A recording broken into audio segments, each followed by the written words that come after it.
देखो मैंने भी बोला इसको मत अपन डिस्कस बहुत ज्यादा मत इसको भी करो सर से पूछो हां मैं जो बात समझ में आया से पूछो प्लीज पता एक मीटर भी पाली भाषा में आगे में पाली भाषा में प्लीज की बहुत जो त्रिपिटक साहित्य जो है ना वो धर्म के वो इस भाषा में इसलिए बोला है पाली भाषा में थे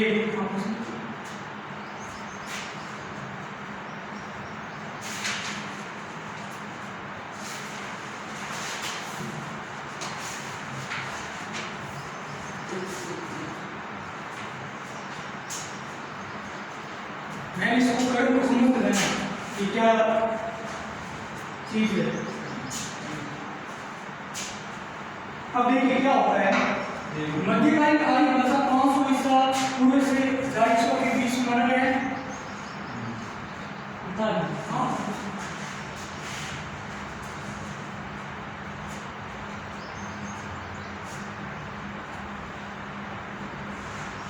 जो दूसरे बैठे आप एक बार दोबारा पढ़ लो ताकि आपको समझ में बिल्कुल ध्यान से बैठे।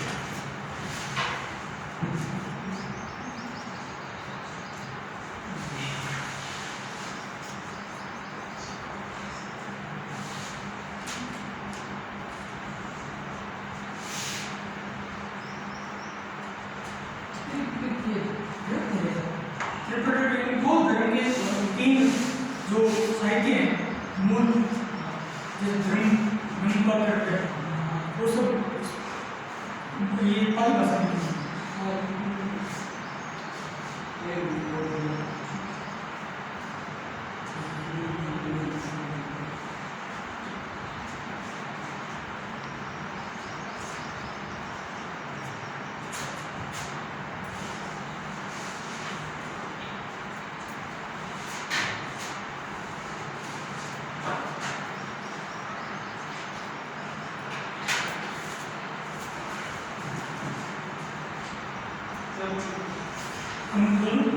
देखिए जो संस्कृत का बड़ा बदला हुआ रूप था लौकिक संस्कृत और लौकिक संस्कृत से अब जो बदल रहा है वो क्या है वो आपकी है पाली भाषा यानी प्रथम प्राकृत भाषा जो आपके लगभग ये इसकी टाइम दी आपको मैंने आपको टाइम दिया ये लगभग 500 ईसा पूर्व से ये भी लिखना था इसे पूर्व से एक ही सूत्र चला था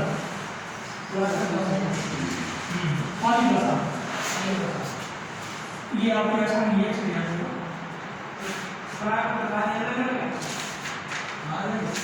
अलग कुछ नहीं है। देखो पहली प्राकृतिक नाम इसलिए दिया गया है कि वो अपने आप उत्पन्न हुई है यानी लोगों ने धीरे धीरे उसको पैदा किया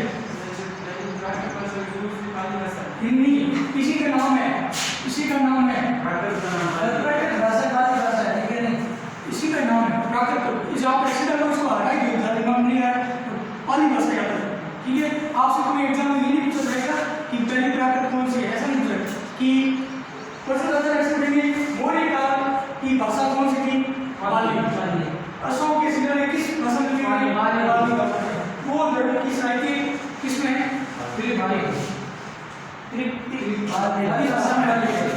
देखिए फिर आप समझ गए ये समस्या आपको उसके बाद इसका समाधान ढूंढा गया तो वो है पाली भाषा में मेन चीज तीन चार चीजें वो ये कि 4वीं सदी के काल में श्रीलंका में जमदस जो एक साहित्य है और उसके साथ से क्या होता है वो भी लिखे हुए किसने पाली भाषा में और मौर्य काल जो आपका अशोक का काल है जो चंद्रगुप्त का काल है वो पूरा पाली भाषा में उसके ज्यादातर शिलालेख वगैरह मिलते हैं इसलिए हमें पता चलता है कि उस समय जो उस कालखंड में पाली भाषा का बहुत ही ज्यादा मात्रा में प्रचलन था ये बात पता चलती है।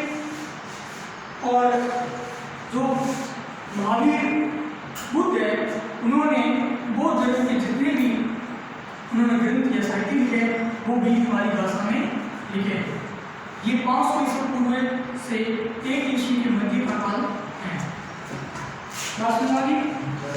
अब देखिए अब क्या होता है ये प्राकृतिक जो प्राकृतिक भाषा है इससे क्या होता है धीरे धीरे होने लगे, क्षेत्र और विस्तृत होने लगे, तो भाषा के साथ साथ थोड़ा बहुत परिवर्तन भी होने लगा। अब लोग धीरे धीरे, देखिए बहुत बड़ा काम था। आप बताओ आज के समय में और 100 साल बाद में क्या भाषा का परिवर्तन नहीं होगा? देखिए आज हम बोल रहे हैं कि हमारे माता पिता ऐसे बोलते हैं, हम लोग अंग्रेजी भाषा के शब्द, हम फारसी भाषा के शब्द, हम बहुत सारे भाषाओं के शब्दों को प्रयोग किया है, और हमारे जो पुरुष थे वो ऐसा नहीं करते, उनके ऊपर वो ऐसा नहीं करते। तो इस प्रकार हम ये कह सकते हैं कि जो 500 ईसा पूर्व से एक विषय यानी 500 वर्ष का कार्यकाल था, इस लगभग इसमें पाली भाषा का प्रचलन था। अब लोगों में धीरे धीरे और परिवर्तन होते गए, तो अब जो दूसरी प्राकृत भाषा है वो करनी है।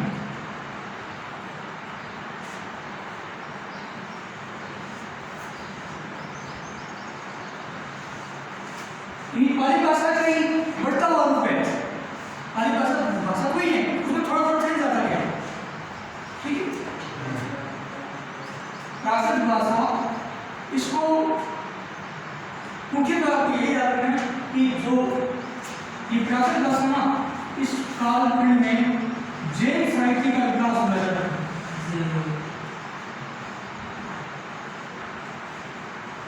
मैं कैसे पता चलता है? जैन साहित्य से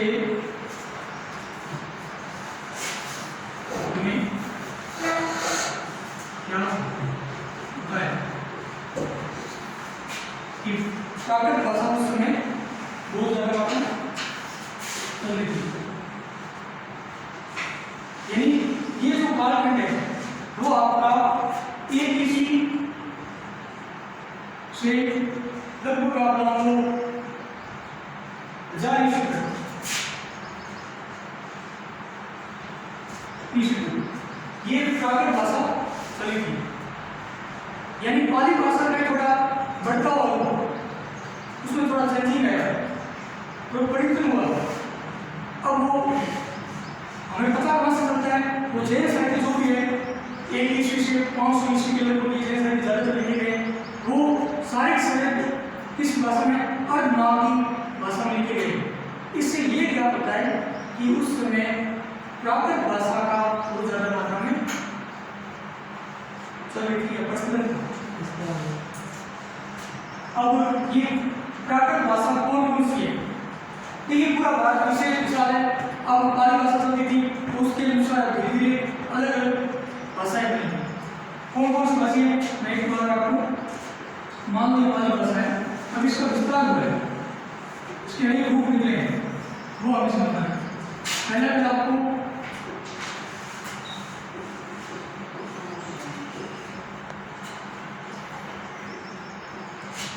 उसके बाद में मागधी, उसके बाद में अर्धमागधी,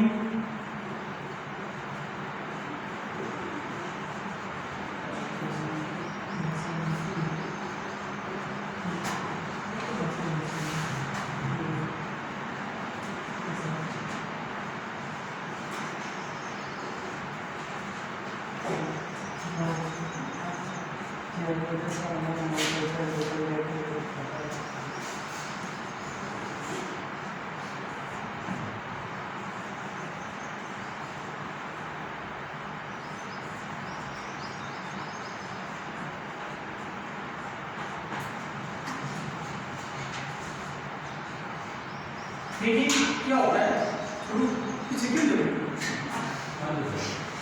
ये पाली भाषा थी। अब इसको थोड़ा विस्तार बाद में अलग क्षेत्र में, तो वहाँ पर अलग भाषाएं तो बनी हुई। ये जो सोर्सिंग है ना, ये आपके लगभग मथुरा और उत्तर प्रदेश का मथुरा और उसके आस सोर्सिंग क्षेत्र में ये भाषा बोली जाने लगी। ठीक है, ये सोर्सिंग हम इसलिए ध्यान दे रहे हैं क्योंकि इसी से हमारी हिंदी भाषा पाली भाषा जैन साहित्य में प्राकृत भाषा उसका थोड़ा बदलता होगा। पाली की बदल अभी भी प्राकृत देखो, प्राकृत भाषा वो पहली प्राकृत भाषा, ये जो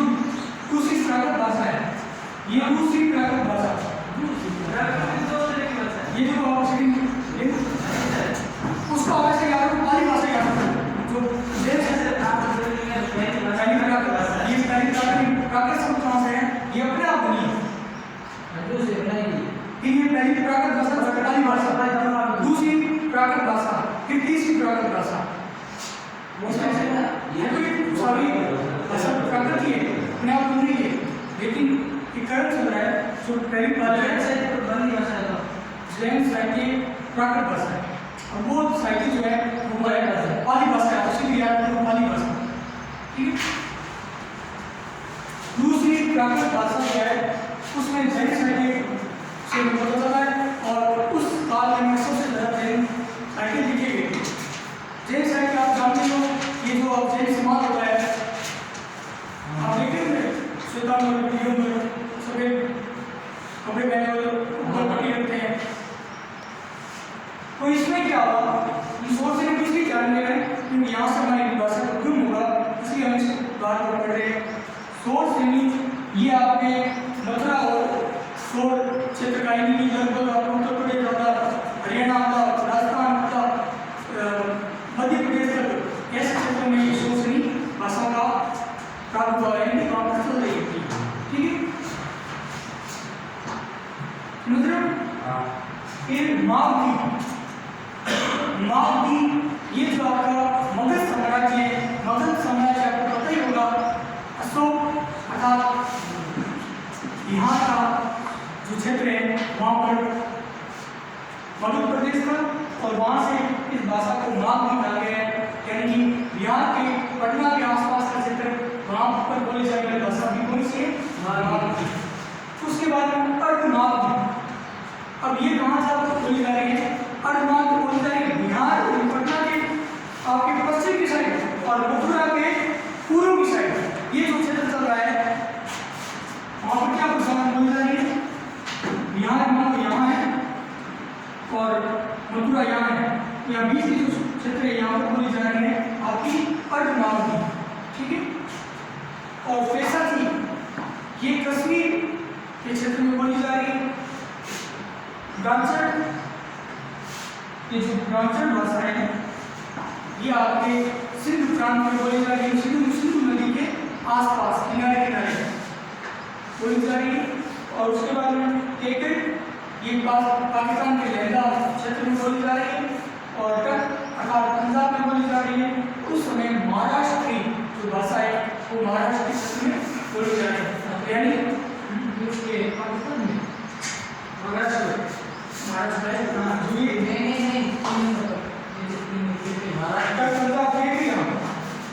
पाकिस्तान के वर्तमान पाकिस्तान के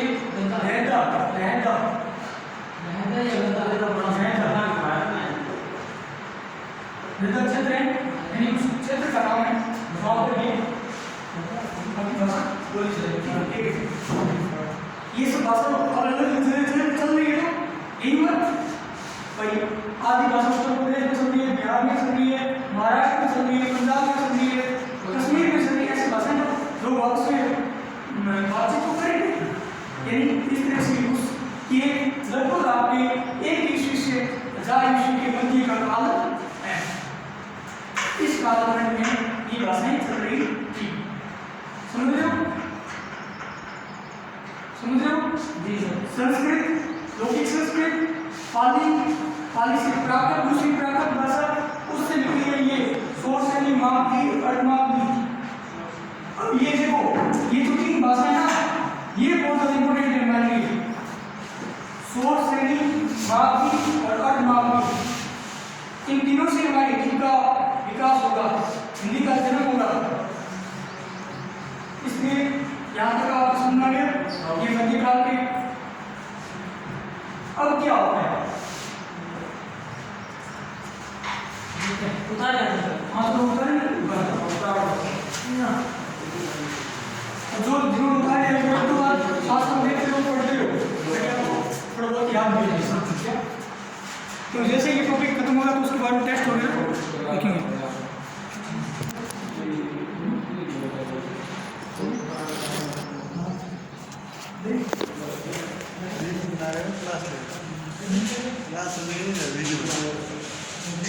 क्लास ऑनलाइन क्लास हॉस्टल बी कैमरे उन्नीस सौ जी के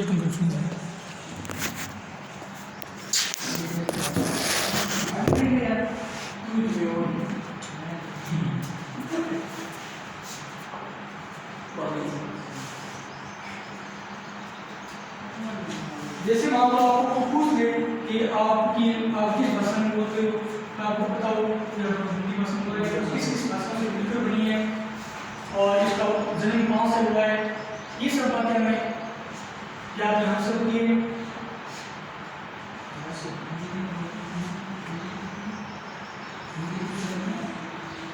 नेक्स्ट पढ़ेंगे स्पोर्ट्स से इन तीनों भाषाओं की और इनकी एक और जो भाषाएं होती उनके मिलने से हिंदी भाषा बनी जो आगे बढ़ा।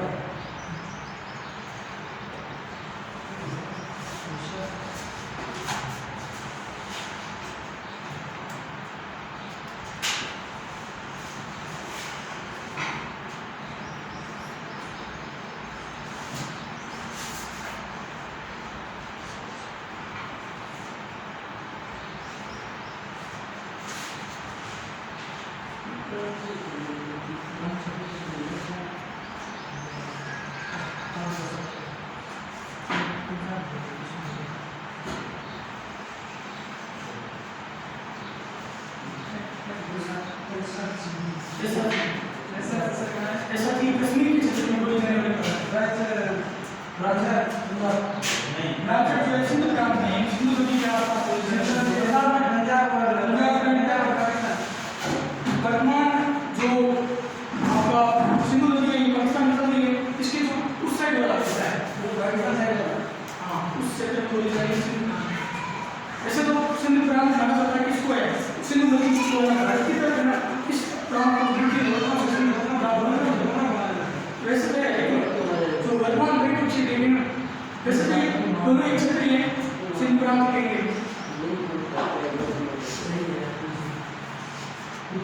लिए आप सुन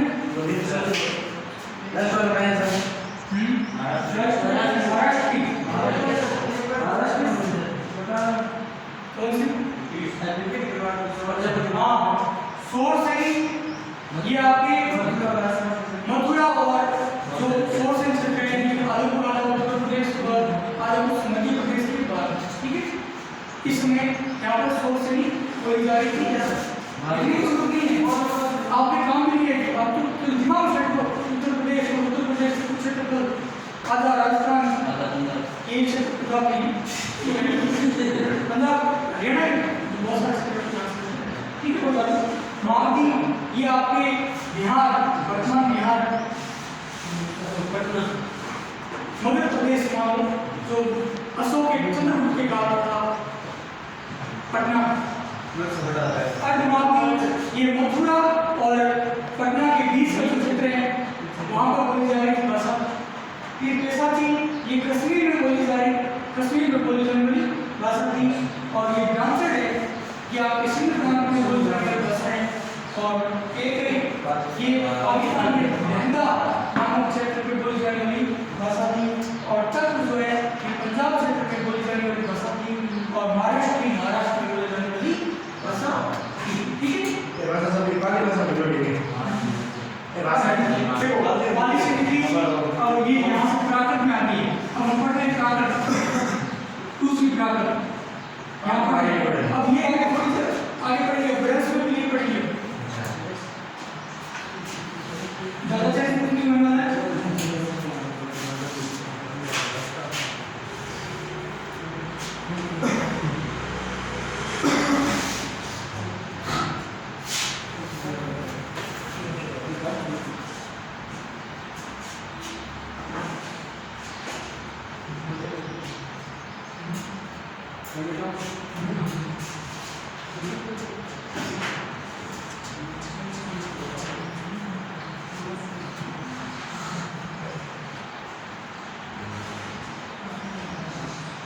पहले हमने पढ़ा पाली, दूसरी प्राकृत भाषा, तीसरा नंबर है अभ्रंश, सोर्स है तो उसकी भारत है, दूसरी प्राकृत भाषा की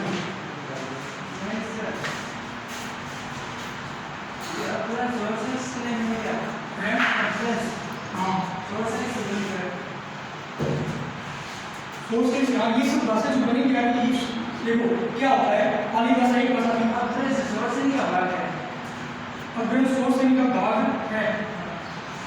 हाँ इसकी बात क्या होता है, पाली भाषा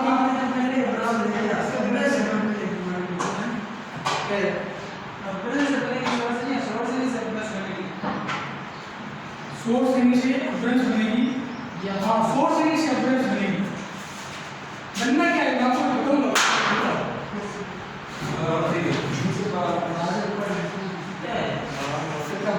ये मंदिर का जो बड़े थे आर्य भारतीय आर्य भाषा उसमें क्या होता है जिस मान लो आपकी पहली आर्य भाषा है उसका क्षेत्र बढ़ता गया।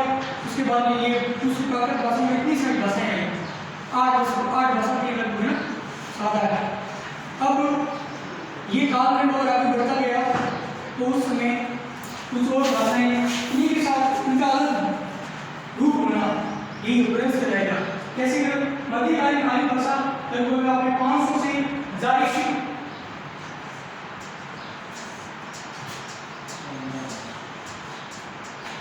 500 से 1000 ईस्वी के 1500 वर्ष के कालखंड है उसमें 3 भागों में बांटा है पाली प्राकृत और अभ्रंश।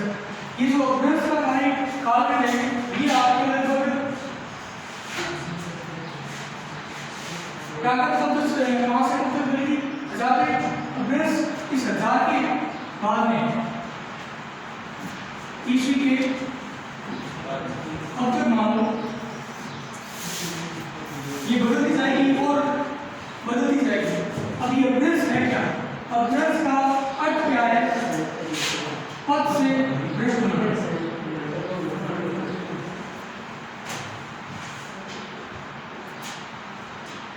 बस यानी कि अभ्रंश शब्द का अर्थ क्या है? पद से भ्रष्ट होना। यानी कि जो भाषाएं अपने पद से बिगड़ गई या अलग हो गई उन्हें क्या कहा? अभ्रंश का एक दूसरा नाम है वो आपको याद रखना है। एक बात यही करनी है सामने अवल अभ्रंश या अवल।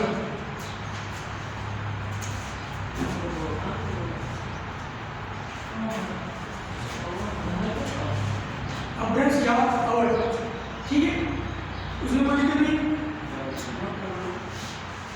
अब ये अभ्रंश शब्द का अर्थ आपको पद से भ्रष्ट होना इसका अर्थ ये हुआ कि भाषा का बिगड़ा हुआ हो।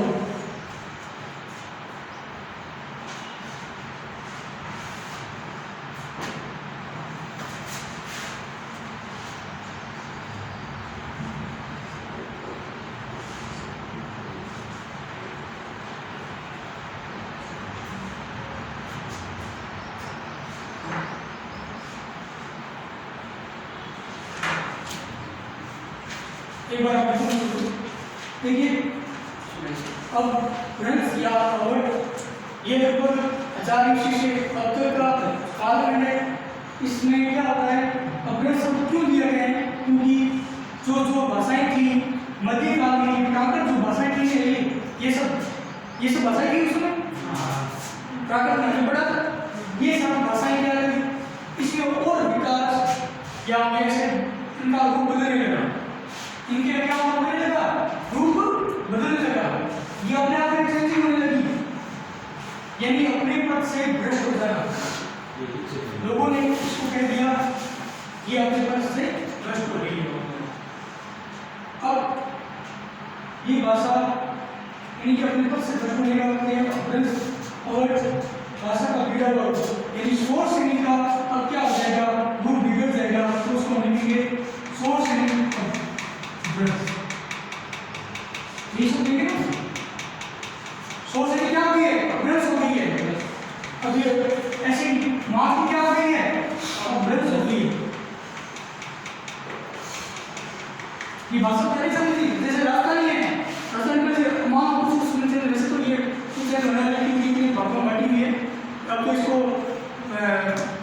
ऐसा बताया जा रहा है कि माँ की सारी राजस्थान को यहाँ की राजभाषा बनाई जाए राजस्थान की लेकिन ऐसा पता नहीं कब तक होगा। लेकिन ये कंडीशन देखो सोर्स है बन गई अभ्रंश में क्यों बन गई? क्योंकि उसमें चेंजिंग आने लगा परिवर्तन होने बिगड़ा हुआ उसके अंदर परिवर्तन हो गया। अब हम इसको विकास माने या विकास नहीं माने वो अलग बात है। लेकिन हिंदी की दृष्टि से देखें तो विकास मानते हैं क्योंकि हिंदी उसके बाद में आई। लेकिन एक संस्कृत एक वैज्ञानिक भाषा थी उसके बाद उसके जो विकार होते हुए तो ऑब्वियसली इसकी बात है उसको हम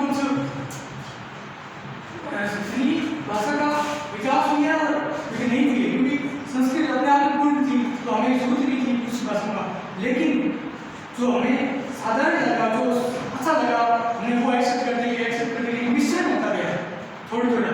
ये मिश्रण रूप ही जाकर पड़ी है, लेकिन हिंदी जाकर के तब जगह में हमारे जो संविधान है उसको क्या है परिभाषित कर दिया बस, तब जाकर बढ़िया हो गया। जब तक कोई हमें रोके ही नहीं कि बस जा तो गया रुका कोई बड़ा पूरा वगैरह की कर रहा मोटा काम कर मैं लगाम नहीं चाहिए। तो ये 1950 में सिद्धांत महासुनी तो हिंदी भाषा का एक दायरा बनाया गया, वो मानक स्वरूप दे दिया गया। लेकिन उससे पहले कोई मानक स्वरूप था नहीं जो इस रूप से, उससे पहले पाणिनि ने जो संस्कृत के व्याकरण में मानक स्वरूप दिया था वो लोग फॉलो नहीं कर रहे हैं, क्योंकि लोगों को सरल स्वभाव सरल भाषा चाहिए, लोगों ने अपने हिसाब से उसकी जरूरत भाषा में चलनी करते रहे।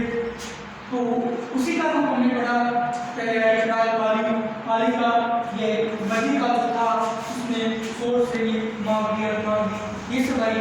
उसके बाद में इन सब में भी क्या होने लगा, ब्रश होने लगा, यानी जो शुरू से रचना था ना अब उसमें भी अपने अलग पार्ट होने लगे, बढ़ते लगी। आप पांच भाइयों में सब क्या होने लगा, धीरे वो भी बनने लगे। ये कंडीशन से यहाँ पर होती है। तो सोच से क्या हुई, अभ्रंश होगी, अपने पद से हटती, माल की अभ्रंश होगी, अधमाल की क्या हुई, अभ्रंश होगी। ये बात की मैं समझ गई, ये बात समझना। हमने स्टार्ट किया था ब्रह्मस्थान विवाह के पर्वतों से, वहां पर जो आपके वहां के मैदानी क्षेत्र के जो लोग थे उन्होंने भारतीय नाम की जो भाषा है उसका उपयोग किया, और जो भारत चले गए लोग कश्मीर वगैरह साइड में उन्होंने भारत का सप्तम और केतुम दो शाखाएं थी।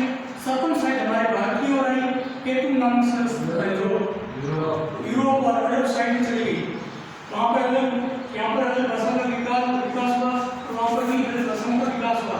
उसमें दरअसल और ईरानी भाषा का विकास हुआ, वो भी हमारे इस भारत की शाखा में था। अब भारत की अलग शाखाएं थी, उनमें अलग भाषाएं बनी, फिर जाकर के आपकी ये संस्कृत संस्कृत ये भाषाएं बनी है। अब दूसरी ये दो तीन भाषाएं हैं, इनसे बनेगी हिंदी।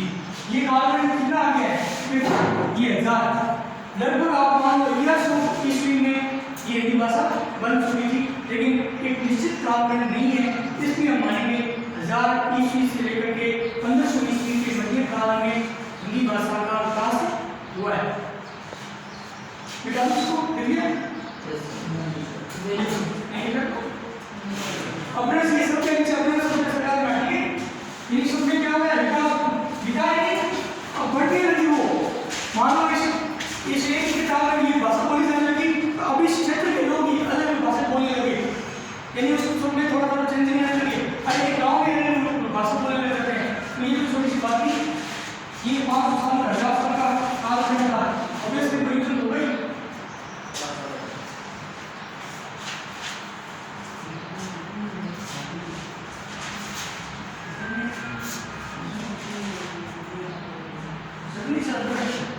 हाँ तो ब्रश की सुनने परिवर्तन हो जाए, ब्रश का इसलिए हमें माना कि अब से ब्रश बनाने की परिवर्तन हो जाना बात है। नहीं करी बात है,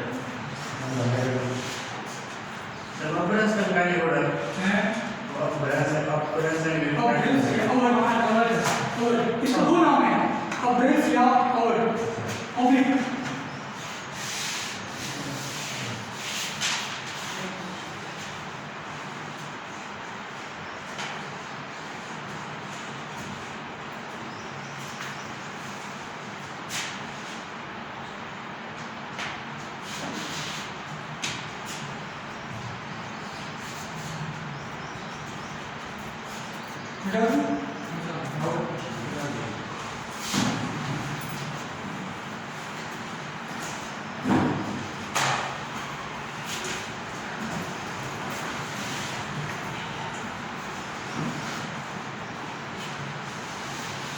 अब हम इससे आगे जो बढ़ेंगे देखो ये जो कालखंड था इसमें ये जो मेन जो भाषा थी वो हम इसी पढ़ेंगे सोशनी माघी और अर्धमाघी ये भाषा पढ़ेंगे क्यों इस भाषा से हमारी हिंदी का उत्पन्न हुआ था। तो इसको हम जानेंगे कौन कौन सी भाषा से आपकी हिंदी भाषा बनी है। तो देखिए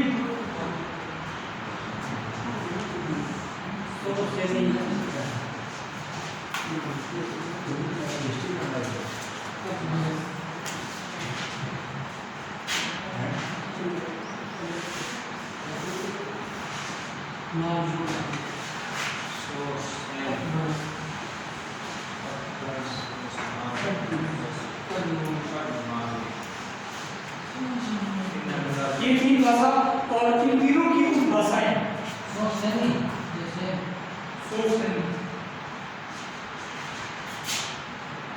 सोशनी तो माघी और अर्धमाघी तीनों की उपभाषाओं 5 भाषाएं थी। ये किसने कहा? ये कहा है आपके 1805 में एक ग्रीष्य नाम का कोई जोन ग्रीष्य नाम आए थे। जोन ग्रीष्य नाम का व्यक्ति था, उसने अंग्रेज था, उसने कहा कि इसकी 5 भाषाएं हमसे एक मिलकर बनी है। सोचने की 3 भाषाएं थी, वो उनसे भी लिखी पश्चिमी हिंदी,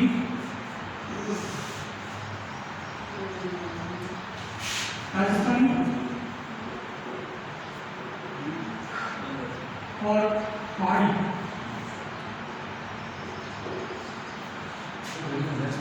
माघी जो है